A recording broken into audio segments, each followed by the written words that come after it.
tem muito esse pensamento de que a arte deve distrair. E eu acho o contrário, né? Eu acho que a arte precisa contrair, sei lá, deixar a pessoa mais incomodada, deixar a pessoa perturbada. Grande parte da boa literatura é sobre coisas ruins mesmo, sobre coisas difíceis de enfrentar. Tá todo mundo querendo que tudo seja fácil. E essa é a tendência mesmo do mercado, é facilitar a vida. A arte não devia entrar nessa onda de facilitar a vida das pessoas, ou de confirmar a vida das pessoas, sabe? De fazer com que você reitere aquilo que você já pensa. Olá, eu sou Marco Rodrigo Almeida, jornalista da Folha. Estou aqui com vocês no lugar do Eduardo Sombini, que é o apresentador do podcast e que está em merecidas férias. Nesse episódio, nós vamos conversar com Noemi Jaffe, escritora e professora de escrita de ficção. Essa experiência da Noemi na sala de aula inspirou o mais recente livro dela, chamado Escrita em Movimento, 7 Princípios do Fazer Literário. O livro sai pela Companhia das Letras. Pelo título, a gente já nota 2 vertentes do trabalho da Noemi. Primeiro, ela acredita que a escrita é um longo processo de aprendizado, mesmo para um escritor que já é consagrado. E o segundo ponto é que ela não acredita em regras ou fórmulas para a criação. A Noemi usa 7 conceitos que, na visão dela, são comuns em todos os bons textos de ficção. Esses princípios são palavras, simplicidade, consciência narrativa, originalidade, estranhamento, detalhes e experimentação. Na nossa conversa, a Noemi comenta o que um curso de escrita pode ou não pode oferecer e diz também como esses 7 princípios ajudam a tornar a linguagem corriqueira do dia a dia uma expressão artística. Ela fala também como o perfil dos escritores vem mudando no Brasil nas últimas décadas e quais são os temas mais em voga nas obras dos novos autores. Sejam bem-vindos e bem-vindas ao Ilustríssima Conversa.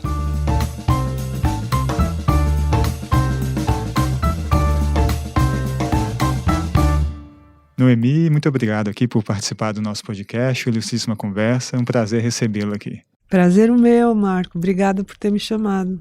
Vamos falar do seu livro, né? Um livro bem interessante, um tema fascinante também, que é a escrita de ficção, né? Sim. E, Noemi, a gente vê talvez nas últimas décadas, assim, né? Houve uma proliferação de cursos e livros sobre escrita ficcional, né? Sim. Em prosa, né? E, ao mesmo tempo, isso também desperta uma certa desconfiança de algumas pessoas, né? Até próprios escritores debatem um pouco isso, se vale a pena fazer ou não. Uhum. Então, como o seu livro nasce da sua experiência, né? Você tem um dos principais cursos de escrita, né? Hoje no país, que é a Escrevedeira, né? Primeiro, eu queria que você comentasse o que esse tipo de curso, o que ele pode oferecer e o que ele não pode oferecer ao aluno, né? O que o aluno vai encontrar e o que não vai encontrar, né? Nesse Legal. tipo de ensino, né? Sim.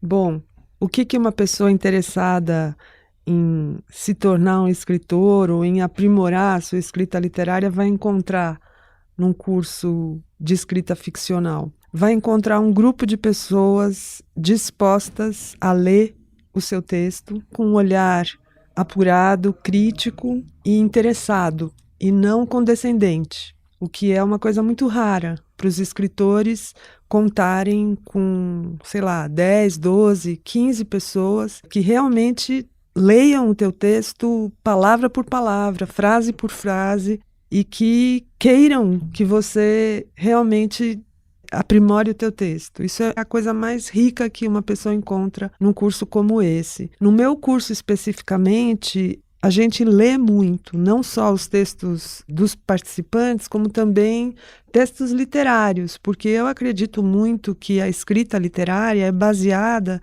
em influência, em imitação, em observação, em aprendizado de quais são os bastidores dos escritores, né? De você ler as frases com tamanho cuidado que você descobre como aquela frase foi escrita. Então, para cada tema que a gente estuda, digamos, tempo.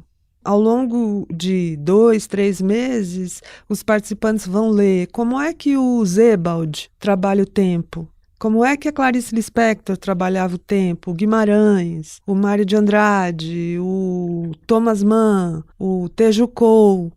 E aí a pessoa vai, aos poucos, incorporando visões sobre o que é o tempo na literatura, as várias camadas de tratamento do tempo que podem ser feitas, né, com o texto, e vai escolhendo qual é a sua preferência, qual é a sua necessidade, e vai também mesclando as influências, que eu acho que a escrita é isso, é uma mescla de influências, né? Que você mistura, sei lá, Guimarães Rosa com Cebolinha, porque são as tuas influências. E é aí que se dá a tal da originalidade. E, bom, o que a pessoa não encontra, né, num curso de escrita, não encontra milagre, não encontra a chance de publicar, não vai te transformar num escritor de sucesso, porque não é esse o objetivo do curso. Não vai encontrar uma mudança rápida, porque eu sempre falo isso. Escrever literatura é demorado mesmo. Tudo contra o tempo em que a gente vive. Então, você bota pelo menos 3 anos aí na tua conta, se você for um iniciante, para você começar a achar que você está chegando na tua linguagem. Por isso até o nome do livro até é Escrita em Movimento, né? Exato. Fazer essa questão do processo mesmo. Exato. Porque eu acredito muito nisso, né? Que o escritor nunca está pronto, mesmo os escritores mais experientes, né? Eu sei de uma história, por exemplo, do Philip Roth, que o último livro dele, ele enviou os originais para o editor de sempre, e o cara falou, meu, que livro ruim, né? Não dá para você publicar esse livro. E o Philip Roth, né? Então, o escritor nunca está pronto, e cada vez mais, o próprio ofício da escrita é uma coisa que não se conclui no próprio romance. Você vai encontrar inúmeros romances inconclusivos, que têm um final reticente, que não dão encadeamento para os acontecimentos, uma coisa não é necessariamente consequência da outra. Não se trabalha mais com essa ideia de causa e consequência como antes. Não, a coisa é muito mais inesperada, improvisada, porque hoje, na própria feitura do romance, se sabe que as coisas não são assim, né? Elas não funcionam encadeadamente. Então é tudo muito processual. E é curioso, né, Noemi, você mesmo comenta no livro, na introdução, que uma pessoa, vamos supor, que quer ser um músico, quer ser um escultor, um pintor, é meio consensual que essa pessoa precisa aprender umas certas técnicas, né? Precisa Sim. ou frequentar algum curso, ou estudar, ou pelo menos ler algum livro, né? Mesmo que sozinha, a pessoa precisa adquirir um certo repertório, né? Na escrita ainda isso não é tão consensual assim, né? Não. Por que tem essa diferença, você acha, da escrita para as outras expressões artísticas?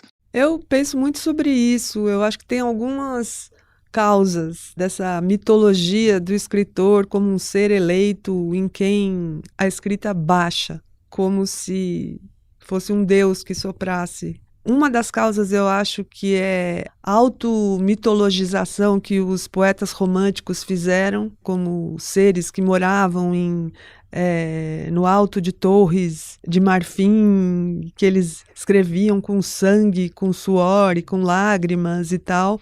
Então ficou muito essa ideia de que a escrita é algo inalcançável para muito poucos. Esse eu acho que é um mito que ainda não se dissolveu, ainda não se desfez. A outra razão, eu acho que é especificamente brasileira, que tem a ver com a extrema desigualdade no letramento, que faz com que a maioria da população, que tem muito pouco acesso aos livros, que lê muito pouco e para quem os livros são muito caros, ainda pense que escrever, especialmente literatura, né, essas coisas que a gente lê nos livros, é algo, sabe, só de pessoas especiais, que não é para qualquer um. Mas você vê mesmo pessoas letradas, quando elas passam da fala para a escrita, elas rebuscam a escrita, porque tem essa ideia de que a letra escrita é mais nobre do que a palavra falada. Também acho que pelo fato de que todos usam a matéria-prima da literatura, Todo mundo fala, não é todo mundo que pinta, não é todo mundo que toca, não é todo mundo que canta, mas todo mundo fala, né? Todo mundo usa a mesma língua que o escritor usa. Isso também atrapalha, porque falar, não é possível que só com esse material que eu tenho desde que eu tinha 2 anos de idade, eu possa escrever um livro. Eu preciso saber muito. Precisa ter algum toque genial, algum toque especial para eu poder usar essa matéria-prima para uma finalidade tão nobre quanto a escrita, né? E não é isso. É uma questão simplesmente de treino, de prática e de vontade, de dedicação. Qualquer pessoa interessada em escrever melhor, se dedicar a isso, vai escrever melhor. Quando seus alunos chegam, eu imagino que eles devem chegar com uma aspiração de publicar, né? Chegar a publicar Sim. alguma coisa, né? Mas nem sempre é isso que vai ocorrer também. A gente sabe que o mercado são poucas editoras, né? Que o mercado literário também, num país como o Brasil, é complicado, né? Vende-se pouco livro. Como você falou, vai estudando, vai progredindo, mas mesmo em termos de desempenho, talvez não chegue também, né? A conseguir compor um livro que poderia ser publicado, né? É. Como é que você lida com essa questão também? Sim, em primeiro lugar, eu sempre falo aquilo que eu te falei sobre o tempo. Não dá para a pessoa começar um curso de escrita e achar que em 6 meses, 1 ano, ela vai publicar um livro. Se a pessoa quiser realmente publicar e tiver um texto que ela considere apto a ser publicado, publicar por uma editora pequena, mostrar o seu trabalho em blogs, em concursos, tem muito concurso acontecendo, para primeiro passar um pouco pelo crivo de outras pessoas, né, do público, para ela se dar conta de que é isso mesmo que ela quer, né, de que ela tem segurança do seu estilo, da sua linguagem, para botar aquele livro no mundo. Tem tanto livro, você tem que pensar, o que eu quero com mais isso, né? Eu quero só que meus amigos me aplaudam ou eu quero alguma coisa a mais? Imagino até que a sua função ali seja um pouco delicada, né? Porque você está lidando também com sonhos, né? Sim. Aspirações, às vezes até questões íntimas mesmo que motivam a pessoa a escrever, né? Que são Sim. aquela fagulha da criação. Então, É. você é um pouco terapeuta às vezes também? Então, rola um pouco isso? Olha, eu tento não ser, mas todo mundo diz que o curso é terapêutico. Porque, é como você falou, as pessoas têm muita expectativa, elas se expõem bastante, é muito difícil escutar críticas, então você precisa ter certa segurança para ouvir o que os colegas e eu, às vezes, dizemos com toda a delicadeza e cuidado, mas que nem sempre é fácil de ouvir. Quando eu vejo que uma pessoa está com muita dificuldade de ouvir críticas, daí a gente tenta entender o porquê disso. Então tem também um lado terapêutico, mas uma coisa que eu sempre falo é que quem entra no meu curso dificilmente vai escrever sobre si, né? Eu desaconselho muito que as pessoas escrevam sobre os seus problemas, sobre as suas dúvidas, suas questões. Eu prefiro muito que, por um tempo, assim, 1, 2 anos, a pessoa escreva sobre os outros, sobre quem você não conhece, sobre pessoas que são muito diferentes de você, para você exercitar a mente num trabalho de descongestionamento de si, assim, para a mente ser capaz de encontrar caminhos alternativos para os percursos que ela está habituada a fazer, porque a escrita literária tem muito a ver com um trabalho de desabituação dos percursos mentais, porque à medida que a gente cresce, você se educa em determinados padrões de pensamento, de formulação, de expressão do teu pensamento, que quando você fala de si, a tendência é que esses padrões venham à tona. Quando você começa a falar de assuntos que você não domina, o teu cérebro começa a buscar quase que sintomaticamente outros caminhos. E são esses outros caminhos que eu quero. Entendi. Entendeu? Eu quero que você use palavras que você nunca usou, que você fale sobre um assunto que você nunca falou, que você se ponha na pele, se você é um homem, que você se ponha na pele de uma mulher chinesa Então você vai ter que estudar mulheres chinesas, e isso vai obrigar, tudo que você já organizou mecanicamente, vai te obrigar a desmontar essa máquina. Retomando isso que você falou, o que você acha que todo mundo, claro, todo mundo ele usa a linguagem, é uma forma de comunicação, né? Tem um sentido prático, assim, né? O que faz esse pulo do gato, né? A linguagem se tornar uma forma de expressão mesmo, né? Uma literatura, realmente.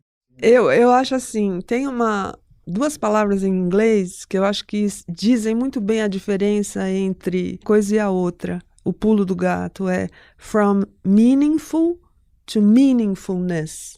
Então, de uma coisa que tem significado para uma coisa que tem significatividade, que é uma palavra horrível em português, mas que em inglês eu acho que diz bem, né? Então, a começar pela palavra. A gente usa as palavras automaticamente, sem pensar sobre elas, mas quando você para numa palavra, por exemplo, a palavra palavra, e você leva ela a sério, você tenta carregar no sentido quase de bateria.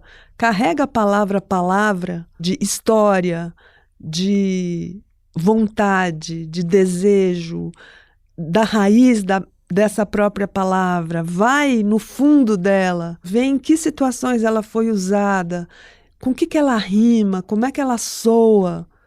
O Agamben tem um texto muito lindo que se chama O Fogo e o Relato. É o nome do ensaio. É lindo, lindo esse ensaio. Você pôr fogo nas palavras, sabe? Uma bela imagem essa, né? Como se você pudesse acender as palavras, como se elas fossem um isqueiro e você pudesse fazer tique. E elas, sabe? Porque todas as palavras têm esse fogo. Só que elas perdem o fogo no uso. Mas quando você usa literariamente, você tem que recuperar o fogo das palavras. No seu livro, né, Noemi, você fala não em regras, mas em princípios, né? Sim. E você elenca 7 ali. Você tem aqui palavras, simplicidade, consciência narrativa, originalidade, estranhamento, detalhes e experimentação. O escritor precisa ter todos esses pontos em mente, você acha, para escrever? Isso tem um tanto que é intuitivo isso, ou você acha que tem que ser... A gente tem que sempre pensar no... Não. Eu acho que um escritor, à medida que ele vai criando experiência, vai criando disciplina, ritmo de escrita e consciência do que escreve, porque isso eu falo também no livro, mais do que escrever em literatura, o importante é reescrever, muito mais importante. Escrever, claro, sem escrever não dá, mas em termos literários, a reescrita é mais importante do que a escrita. Então, nesse processo todo, quando você tem, né, uma finalidade em mente e você se dedica àquilo, esses princípios estão sendo utilizados. Se você quiser ler o livro e se dar conta deles, e quando você está em prática, você percebe, olha, puxa vida, estou usando aqui o princípio de consciência narrativa. Isso daqui acho que tem a ver com o que a Noemi fala de estranhamento. Mas não precisa ser o caminho contrário. Isso tudo está sendo posto em prática quando você escreve. Você acha que esses princípios entrariam até mais na fase de reescrita, então, de revisão? Certamente. Por exemplo, a consciência narrativa, né, que é fundamental. Que eu falo, você está escrevendo em terceira pessoa. Mas isso saiu porque, isso que eu estava falando para você de padrões automatizados, né? A terceira pessoa é a mais automática quando você vai contar uma história. Mas daí você está lendo e você fala, pera, por que eu usei a terceira pessoa? Aí isso é a consciência narrativa, né? Será que não era para eu usar a primeira? Ou será que não era para eu usar a terceira pessoa alternada com a primeira, sei lá. Ou você colocou no passado, que também é o tempo automático que a gente usa para escrever. Aí você vai reescrever e fala, não, talvez seja o caso de eu usar o presente. Então, a consciência narrativa é uma coisa que surge muito na reescrita mesmo. São as escolhas. Você ter consciência das escolhas que você faz. Olha, aqui tem um erro gramatical, mas eu quero esse erro gramatical. E o trabalho com as palavras, né? Por exemplo, você está escrevendo numa primeira escrita. Aí você escreve, tal coisa é essencial. Aí você vai reler e você fala, não, não é essencial o que eu queria dizer. Essencial é o que tem a ver com essência. Aí eu trabalho com a palavra, aquilo que você estava perguntando, né? Não é essencial o que eu queria dizer, era fundamental, não era essencial. Então, é na reescrita mais que esses princípios aparecem. E desses princípios, o que você fala de consciência narrativa talvez seja o mais importante. Eu penso especificamente, às vezes, na questão do narrador, né? Quem que vai narrar? Assim, que É, seria talvez o primeiro problema, digamos assim, que a pessoa é. tem com que se depara. Eu não sei se é o mais importante, mas é muito importante. Porque o que você vê de coisas escritas assim, aleatoriamente, desnecessariamente, né? Coisas que sobram, muito embelezamento. Isso é uma coisa que eu tenho reparado e que eu acho sério, né? Uma coisa de ficar embelezando a frase, como se a escrita literária fosse só uma escrita mais bela. E não é isso. Então, a reescrita é muito um trabalho de desembelezamento, sabe? De deixar as coisas com a sua cara, com a cara que as coisas têm. É um pouco o que você diz da simplicidade também, né? É, A defesa que você faz ali, né? sim, sim. É claro, eu também falo, não é tudo que precisa ser simples. O texto do Guimarães Rosa não é simples, o Proust não é simples. Mas tem uma intencionalidade na não simplicidade do Guimarães Rosa e na não simplicidade do Proust. Né? Eles sabem que eles não são simples, então tudo bem, você está fazendo isso, você está sendo prolixo intencionalmente, você sabe por que você está sendo prolixo, então seja. Mas não seja prolixo sem querer, acidentalmente, que aí não é legal. Você também não fala em uma rigidez também, mesmo nos 7 princípios que você está elencando ali, né? Sempre um grande autor vai estar pulando ou subvertendo algum Claro, outro, né? claro, eles são gerais, mas não são absolutos, que não existe o absoluto em literatura, por isso é que eu sou contra regras. Tem essa do contra regra. Eu sou contra regras na literatura, não tem regra. A gente até publicou uma resenha ilustríssima que o Manuel da Costa Pinto, né, até fazia um paralelo ali com o Ítalo Calvino, as propostas dele, né? Sim, Você pensou um pouco? Foi inspiração? não Não pensei pensou? não, mas eu Você amo. acha que faz sim? Eu amo o livro do Ítalo Calvino e acho as coisas de que ele fala não cobrem só a questão formal. As coisas de que ele fala também têm a ver com o conteúdo. Então, acho que o livro dele é bem mais completo do que o meu. Porque quando ele fala de visibilidade, por exemplo, ele cita imagens, ele fala sobre o que a gente vê, o que se vê num livro, né? E eu falo mais sobre o como, mas o Italo Calvino fala muito sobre o que, o objeto das coisas, não só como falar sobre elas, mas também o que falar. E nisso você até comenta que muita gente às vezes pensa, eu nunca poderia ser escritor porque eu não tenho ideias, né? Pensando numa ideia mirabolante, assim, aquele super enredo. Claro. E você diz que justamente, às vezes até o contrário, né? A palavra às vezes é mais importante que a ideia, né? Muito Isso, né? mais, muito mais. Não tem uma ideia sobre a qual não se possa escrever um romance. E também não existem ideias melhores do que outras para um romance, né? Você pega o Cristóvão Tesa, que escreve um romance sobre um professor se preparando para uma homenagem que ele vai receber, e são 2 horas só de preparação, que ele está tomando café, que ele está se vestindo, que ele está falando no telefone. O romance dele é isso. Qual é a ideia? Ah, vou falar sobre um professor tomando café, né? E é um romance genial. E pode ter romances com ideias sensacionais que são uma droga, porque não interessa muito qual é a ideia. O importante é como você fala sobre isso. E nessa parte achei um capítulo bem arguto ali, da consciência narrativa, né? Você comentando a questão do narrador, claro, tem o narrador, você vai em primeira pessoa, que é o mais participante, protagonista ou um pouco coadjuvante, mas o narrador em terceira pessoa, que é aquele neutro, que é aquele ideal do Flaubert que você até cita, né? Geralmente a gente não associa muitas vezes que aquele narrador também é uma construção, né? Como se fosse, de certa forma, um personagem, né? Certo. Então, se eu tô lendo um romance seu, às vezes a gente pensa, tá em terceira pessoa, a Noemi que tá contando aqui, né? Uma terceira pessoa. E não é isso também, né? Não é você, Não. o narrador em terceira pessoa não é o autor também, né? Então, mesmo aí tem um trabalho... Claro, porque tem 3 camadas, né, na escrita. Tem o autor, o narrador e o personagem. E nenhum deles é o mesmo. Então é muito divertido para o autor criar um narrador, que muitas vezes é diferente, às vezes até o contrário de si. E isso é muito fascinante, você se confundir com o narrador. É isso que acontece bastante nesse processo de autoficção, que está super na moda agora, escrever autoficção. Eu mesma estou escrevendo um livro autoficcional.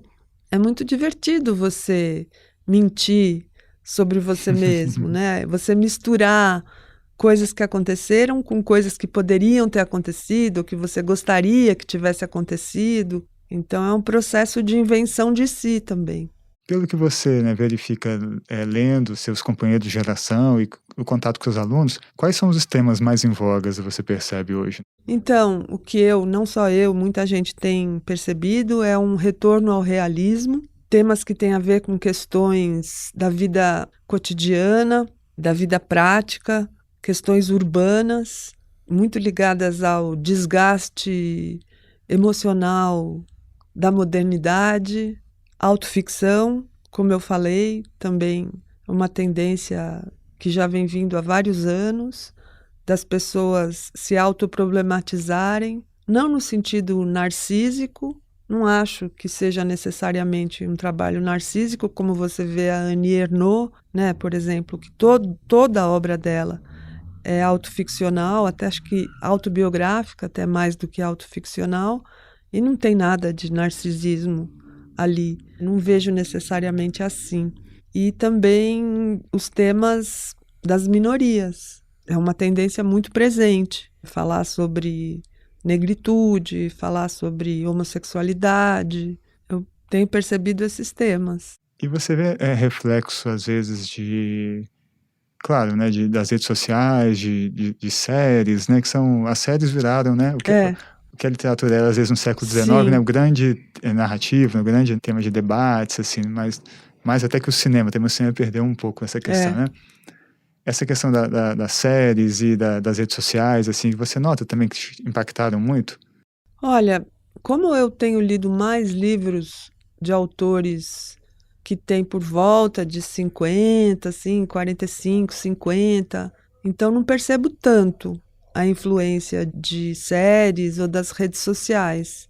Mas eu já ouvi dizer que tem muita influência disso, sim, né? Porque tem um mundo aí de booksters e de TikTokers. Na Bienal tinha filas enormes para pegar autógrafo de autoras e autores que tem a ver com esse tipo de universo. Muitos livros coreanos que tem a ver com as séries coreanas, que são uma febre no mundo todo, né? Tem um mundo que eu não conheço. Eu não conheço o TikTok. É um universo inteiro. Eu não conheço videogame, mas eu sei que tem muita literatura também influenciada por Você videogame. até cita, acho, o caso do Daniel Galera, né, no livro, né, que tem, né? E dessa mistura, às vezes, sai uma explosão também, né? Super, super. E o que você tem observado como professora há tantos anos também, o perfil de aspirante a escritor, de aluno, ou de gente que está aparecendo, mudou muito, você acha, nos últimos anos? E se hoje você acha que é um tipo, a gente pode definir um tipo mais ou menos similar de pessoa que quer escrever, que ambiciona uma escrita mais literária, digamos assim, né? Eu tenho percebido muito mais pessoas jovens se interessando em escrever literatura, pessoas jovens cansadas de redes sociais, cansadas da internet, com uma vontade de conhecer literatura mais clássica, literatura antiga. Hoje seria mais ou menos esse perfil que você vê, né? E se ao longo do tempo mudou muito, assim, as pessoas que ambicionavam... O que mudou é a quantidade de gente. Tem mais hoje? Muito mais, muito mais. Por mais que o Brasil seja esse país extremamente injusto e desigual nesse sentido da educação e da leitura, ultimamente o mercado tem estado aquecido. tem acontecido muitos eventos literários, eu acho que a Flip ajudou muito. Esse festival aqui em São Paulo, esqueci o nome. A Feira do Livro? A Feira do Livro de São Paulo. Tem Feira do Livro em muitas cidades espalhadas pelo Brasil todo, no Nordeste, no Norte, no Centro-Oeste. Muitos clubes de leitura. É demais. As pessoas estão super interessadas em ler e participar. Isso anima as pessoas, sabe? Faz com que elas sintam vontade de escrever, ou mostrem as coisas que já escreviam. Onde eu vou dar curso fora de São Paulo, sempre tem alguém que vem, uma senhorinha, e fala: olha, eu tenho um monte de poemas que eu guardava na gaveta, eu gostaria de publicar e tal. Então, acho que isso está incentivando as pessoas. E mais editoras. As bienais estão super frequentadas, né? A última Bienal parece que nunca vendeu tanto. Então, não é nenhum mar de maravilhas, mas está melhor do que já foi. Noemi, você usa um conceito também bastante interessante, que é resistência das palavras, Sim. né? Queria que você comentasse um pouco isso e a relação disso com a escrita, né? O que faz a gente falou um pouco, o que faz a escrita atingir esse nível de expressão mesmo, né? Artística, né? Na parte que você fala do clichê, na busca de romper certos automatismos, você usa esse conceito, né? Queria que você comentasse um pouquinho. Então, essa ideia de recuperar a resistência das palavras tem a ver com aquilo que eu tinha falado sobre o fogo das palavras, né? É recuperar o fogo, é recuperar a resistência, porque é encarar a palavra na sua materialidade. E tudo que é material oferece algum grau de resistência. Você vê, você encosta na garrafa, tem uma resistência, você encosta na mesa, tem outra, você encosta no microfone, tem outra resistência. Então, como a gente usa demais as palavras e como a gente usa as palavras sem consciência, né, sem pensar sobre elas, a gente esquece que elas têm materialidade, né, que elas têm história, que elas têm raiz, que elas têm som, que elas têm forma, que elas têm especificidade. E quando a gente escreve literatura, é importante recuperar para as palavras a carga o mais possível completa que as palavras têm, né? E não permitir que elas sejam usadas de forma aleatória, de forma mecânica. A expressão "eu te amo", ela perdeu completamente a resistência, porque ela é usada nas situações menos "eu te amo" possíveis. Como, sei lá, quando você vai desligar o telefone, você fala "tchau, te amo", que não tem nada a ver com "eu te amo".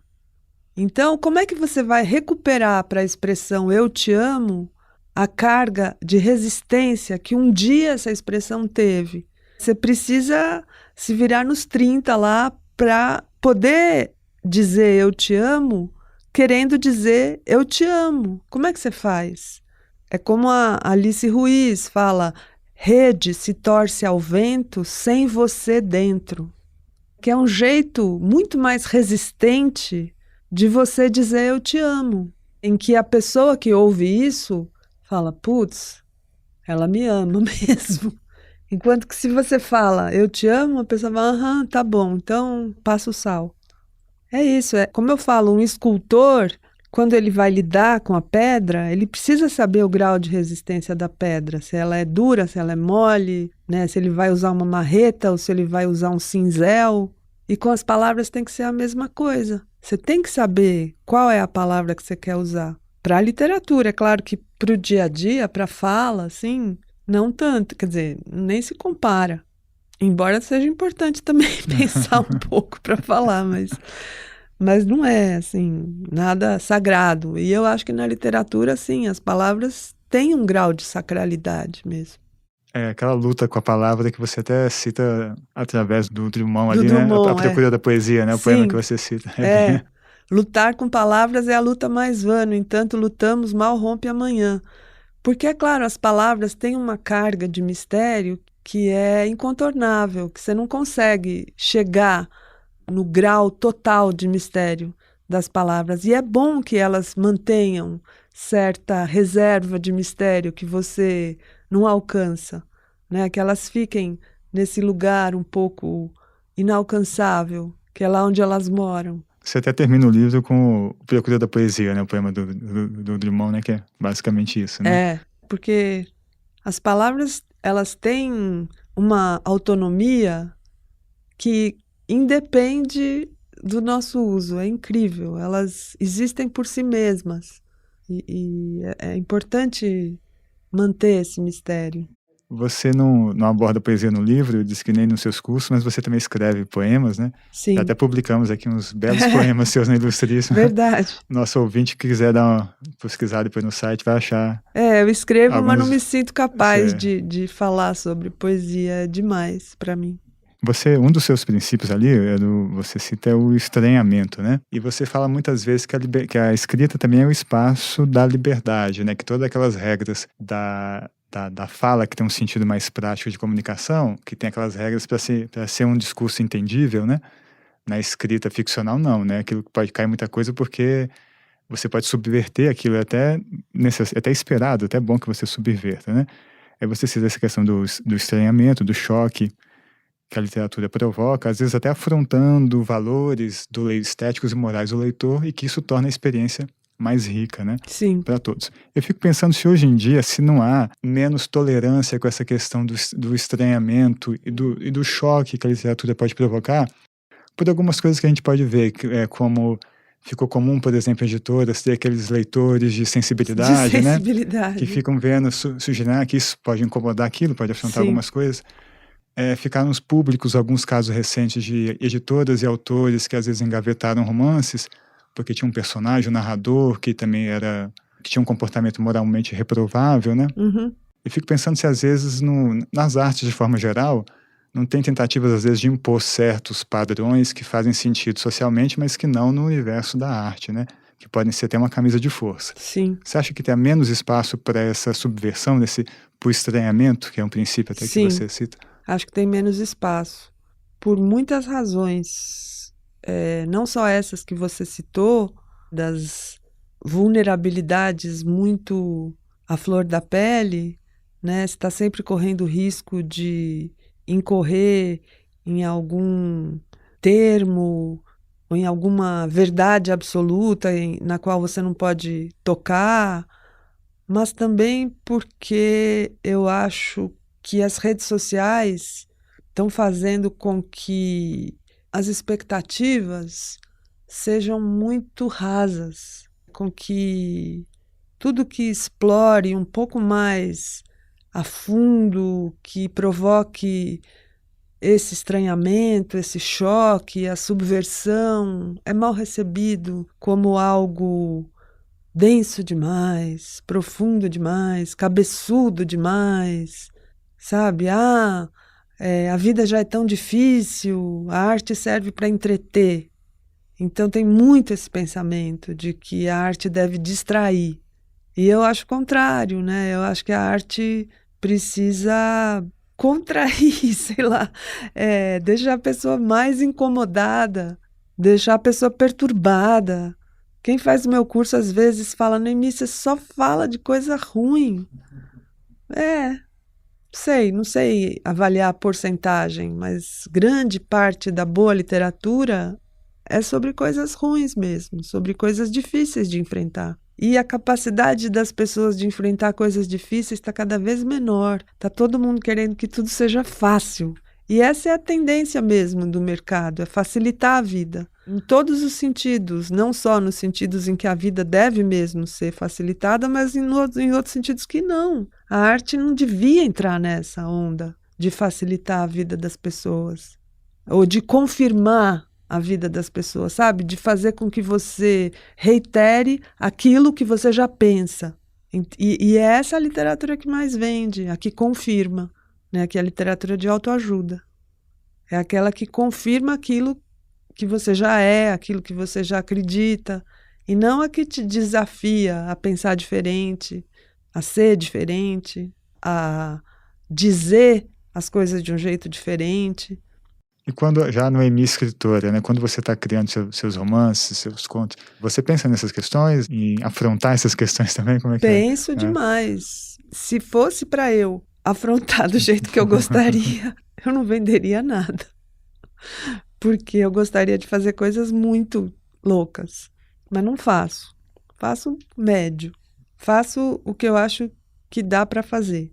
Mas gostaria ainda, tenho projetos de fazer coisas bem mais doidas, mesmo que não vendam, mesmo que as pessoas não se interessem, alguns vão se interessar, então tá bom. Aí mesmo subvertendo esses vários princípios aqui também, ou não? Não, porque Não. tem aí o princípio É experimentação, né? verdade. Então não é subvertendo, mas tentando experimentar mais do que eu tenho experimentado. E essa experiência como professora, e até agora que resultou no livro, mudou muito sua escrita também? O contato com os alunos? Como é que Sim, é assim, né? Lendo, que eu imagino que você leia muito texto, né? sim, Constantemente dos o seus tempo alunos, né? todo. Isso te faz repensar também a sua criação? Muito, muito. Nossa, se eu pego meu último livro, o Lili, e o livro que eu estou escrevendo agora, eu vejo já várias mudanças, e eu acho que tem a ver sim com esse trabalho que eu faço com os meus alunos, especialmente nesse trabalho de especificidade da palavra, sabe? Da palavra dizer o que ela quer dizer. Eu percebo que os meus textos estão ficando cada vez mais precisos nesse sentido, de usar menos palavras do que eu usava antes, porque elas estão mais precisas.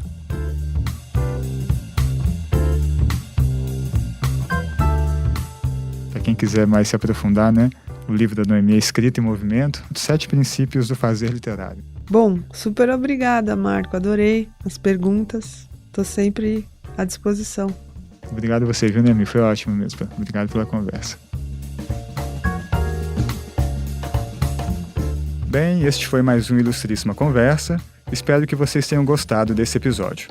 A edição de som foi do Rafael Conkle e nós voltamos daqui a 2 semanas. Até lá!